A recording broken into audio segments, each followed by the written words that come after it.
السلام علیکم viewers, welcome back to my YouTube channel. Novel کا نیکسٹ پارٹ سٹارٹ کرتی ہوں۔ وہ اپنی دانست میں ہمایوں کے گھر میں اس کا آخری دن تھا۔ کل دوپہر اس کی عدت کو 3 قمری ماہ مکمل ہو جانے تھے، اور تب وہ شرعی طور پر ہمایوں کی بیوی نہ رہتی اور پھر اس گھر میں رہنے کا جواز بھی ختم ہو جاتا۔ آج وہ صبح اترتے ہی لان میں آ بیٹھی تھی۔ چڑیاں اپنی مخصوص بولی میں کچھ گنگنا رہی تھیں۔ گھاس شبنم سے گیلی تھی۔ سیاہ بادلوں کی ٹکریاں آسمان پہ جا بجا بکھری تھیں۔ امید تھی کہ آج رات بارش ضرور ہوگی، شاید اس گھر میں آخری بارش۔ فرشتے صبح جلدی ہی کسی کام سے باہر گئی تھی۔ ہمایوں رات دیر سے گھر آیا تھا اور صبح سویرے نکل گیا تھا۔ تیمور اندر سو رہا تھا، بلقیس اپنے کوارٹر میں تھی۔ وہ لان میں تنہا اور مغموم بیٹھی چڑیوں کے اداس گیت سن رہی تھی۔ آنسو قطرہ قطرہ اس کی کان سے بھوری آنکھوں سے ٹوٹ کر گر رہے تھے۔ اس گھر کے ساتھ اس کی بہت سی یادیں وابستہ تھیں۔ زندگی کا ایک بے حد حسین اور پھر ایک بے حد تلخ دور اس نے اس گھر میں گزارا تھا۔ یہاں اسی ڈرائی وے پہ وہ پہلی بار سیاہ ساڑی میں اتری تھی۔ اس رات جب اس کی مشکلات کا آغاز ہوا تھا، پھر ادھر ہی وہ سرخ کامدار جوڑے میں دلہن بن کر لائی گئی تھی۔ کبھی وہ ادھر ملکہ کی حیثیت سے بھی رہی تھی، مگر خوشی کے دن جلدی گزر جاتے ہیں، اس کے بھی گزر گئے تھے۔ ایک سیاہ تاریک نیند کا سفر تھا اور وہ بہت نیچے لا کر پھینک دی گئی تھی۔ ماما، تیمور نیند بھری آنکھیں لیے اس کا شانہ جھنجھوڑ رہا تھا۔ اس نے چونک کر اسے دیکھا، پھر مسکرا دی۔ ہاں بیٹا، اس نے بے اختیار پیار سے اس کا گال چھوا۔ کیوں رو رہی ہیں اتنی دیر سے؟ کب سے دیکھ رہی ہوں۔ وہ معصومیت بھری فکر مندی لیے اس کے ساتھ بیٹھا۔ وہ نائٹ سوٹ میں ملبوس تھا، غالباً ابھی جاگا تھا۔ نہیں، کچھ نہیں۔ محمل نے جلدی سے آنکھیں رگڑیں۔ آپ بہت روتی ہیں ماما، ہر وقت روتی رہتی ہیں۔ وہ خفا تھا۔ مجھے لگتا ہے آپ دنیا کے سارے لوگوں سے زیادہ روتی ہوں گی۔ نہیں تو، اور تمہیں پتہ ہے کہ دنیا کے سارے لوگوں سے زیادہ آنسو کس نے بہائے تھے؟ کس نے؟ وہ حیرت اشتیاق سے اس کے قریب ہوا۔ ہمارے باپ آدم علیہ السلام نے۔ جب ان سے اس درخت کو چھونے کی غلطی ہوئی تھی، وہ نرمی سے اس کے بھورے بالوں کو سہلاتی بتا رہی تھی۔ اسے تیمور کو اپنی وجہ سے پریشان نہیں کرنا تھا۔ اس کا ذہن بٹانے میں وہ کسی حد تک کامیاب ہو گئی تھی۔ اچھا، وہ حیران ہوا۔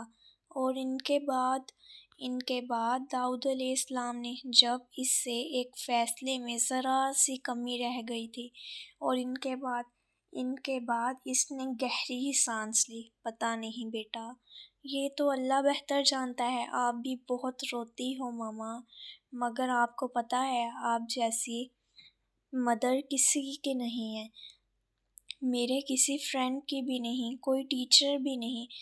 میرے جیسی کیسے؟ اسے حیرت ہوئی۔ آپ کو پتہ ہے میرے لیے پوری دنیا میں سب سے زیادہ آنریبل اور نوبل آپ جیسے آنریبل اور نوبل ہیں، جبکہ میں ایسی نہیں ہوں۔ تمہیں پتہ ہے نوبل کون تھے؟ محمل نے ایک گہری سانس لی۔ یوسف علیہ السلام، جو پیغمبر کے بیٹے، پیغمبر کے پوتے اور پیغمبر کے پڑپوتے تھے۔ وہ کیوں ماما، وہ کیوں؟ اس نے زیر لب سوال کو دہرایا۔ بے اختیار آنکھوں میں اداسی چھا گئی، کیونکہ شاید وہ بہت صبر کرنے والے تھے، اور الفاظ لبوں پہ ٹوٹ گئے۔ اس کی سمجھ میں نہیں آیا کہ وہ کیا کہے۔ ہر بات سمجھانے والی نہیں ہوتی۔ بتائیں نا ماما، وہ بے چین ہوا۔ میں جب بھی آپ سے حضرت یوسف کی سٹوری سنتا ہوں، آپ یوں ہی اداس ہو جاتی ہیں۔ پھر کبھی بتاؤں گی۔ تمہارے اسکول کب کھل رہے ہیں؟ اس نے بات پلٹی۔ منڈے کو۔ اور تمہارا ہوم ورک ڈن ہے؟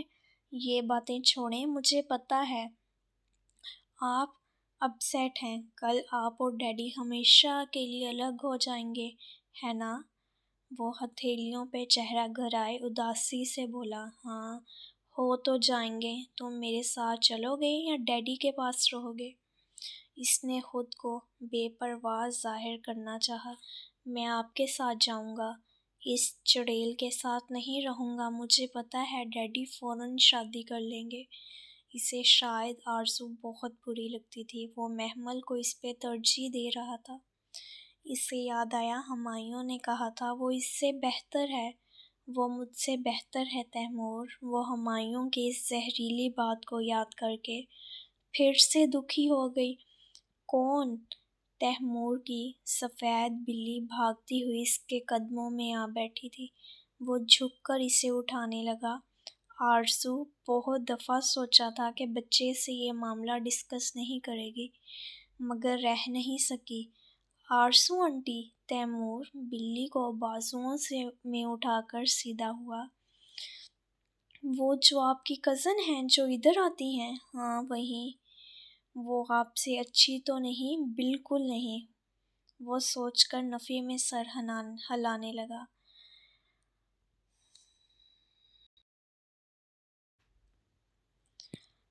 پھر تمہارے ڈیڈی کیوں اس سے شادی کرنا چاہتے ہیں؟ کیا تم اسے ماں کے روپ میں قبول کر سکو گے؟ کتنا خود کو سمجھایا تھا کہ بچے کو درمیان میں انوالو نہیں کرے گی، مگر ہمایوں کی اس روز کی بات کہیں اندر چبھ رہی تھی، لیکن پھر کہہ کر خود ہی پچھتائی۔ چھوڑو، جانے دو، یہ بلی ادھر دکھاؤ۔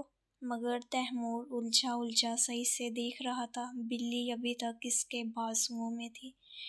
ڈیڈی آرزو آنٹی سے شادی کر رہے ہیں؟ اس کی آواز میں بے پناہ حیرت تھی۔ تمہیں نہیں پتا؟ آپ کو یہ کس نے کہا؟ وہ کنفیوز بھی تھا اور حیرت زدہ بھی۔ تمہارے ڈیڈی نے بتایا تھا، اور ابھی تم خود کہہ رہے تھے کہ وہ اس سے شادی کر لیں گے۔ تیمور اسی طرح الجھی آنکھوں سے اسے دیکھ رہا تھا۔ موٹی بلی اس کے ننھے ننھے ہاتھوں سے پھسلنے کو بے اب کسمکسا رہی تھی۔ آرزو آنٹی سے؟ نہیں مما، ڈیڈی تو ان سے شادی نہیں کر رہے۔ مگر تم نے؟ مگر تیمور کی بات ابھی مکمل نہیں ہوئی تھی۔ وہ تو فرشتے سے شادی کر رہے ہیں، آپ کو نہیں پتا؟ تیمور، وہ درشتی سے چلائی تھی، تم ایسی بات سوچ بھی کیسے سکتے ہو؟ بلی سہم کر تیمور بازوؤں سے نیچے کو دی۔ آپ کو نہیں پتا مما؟ وہ اس سے بھی زیادہ حیران تھا۔ تم نے ایسی بات کی بھی کیسے؟ مائی گاڈ، وہ میری بہن ہے، تم نے اتنی غلط بات کیوں کی اس کے بارے میں؟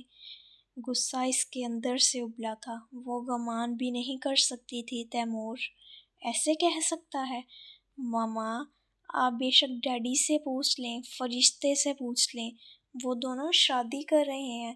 Shut up, just shut up. تم اس لڑکی کے بارے میں ایسی باتیں کر رہے ہو جو میری بہن ہے۔ جی ماما، اسی لیے تو ڈیڈی نے آپ کو ڈیورس دی ہے۔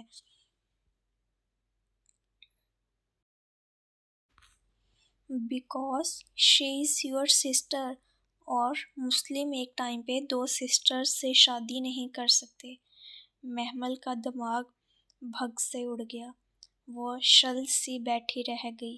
آئی تھاٹ، آپ کو پتہ ہے، میں نے آپ کو کہا تو تھا کہ ڈیڈی اس چڑیل سے شادی کر رہے ہیں، اور تیمور فرشتے کو بھی چڑیل کہتا تھا۔ وہ کیوں بھول گئی؟ اس کا دماغ بری طرح چکرانے لگا تھا۔ نہیں تیمور، وہ میری بہن ہے۔ اس کی زبان لڑکھڑائی۔ وہ اسی لیے تو ادھر ہمارے ساتھ رہتی ہیں، تاکہ جب آپ چلی جائیں تو وہ ڈیڈی سے شادی کر لیں۔ تیمور، وہ میری بہن ہے۔ اس کی آواز